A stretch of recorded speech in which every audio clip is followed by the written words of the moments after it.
കോഴിക്കോട് താമരശ്ശേരിയിൽ കാർ ഇടിച്ച് തകർത്ത് വെളിച്ചെണ്ണ മില്ലിന് തീയിട്ട് ഭീകരാന്തരീക്ഷമുണ്ടാക്കിയ യുവാവിനെ പിടികൂടി. വെളിമണ്ണ സ്വദേശി അബ്ദുൾ റാസിഖിനെയാണ് നാട്ടുകാർ പിടികൂടി പോലീസിൽ ഏൽപ്പിച്ചത്.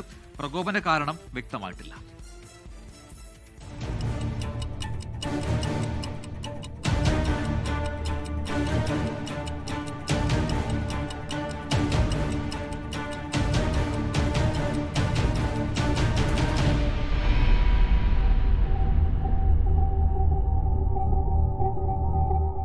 ഇന്നലെ പുലർച്ചെ 2:30 പ്രതി റോഡിനരികിൽ നിർത്തിയിട്ട കാർ പിക്കപ്പ് വാൻ ഉപയോഗിച്ച് ഇടിച്ചു തകർക്കുകയും വെളിച്ചെണ്ണ മില്ലിന് തീയിടുകയും ചെയ്തത്.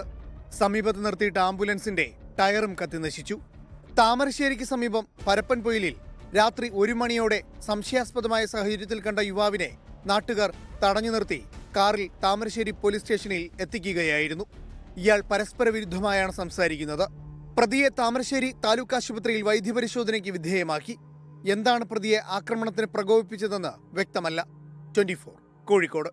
ലോകത്തെവിടെയായാലും ഏത് സമയത്തും 24 വാർത്തകളും ഓഗ്മെന്റഡ് റിയാലിറ്റി പാക്കേജുകളും എക്സ്പ്ലെയിനറുകളും വിശദമായി കാണാൻ ഞങ്ങളുടെ യൂട്യൂബ് ചാനൽ നിങ്ങൾക്ക് സബ്സ്ക്രൈബ് ചെയ്യാം.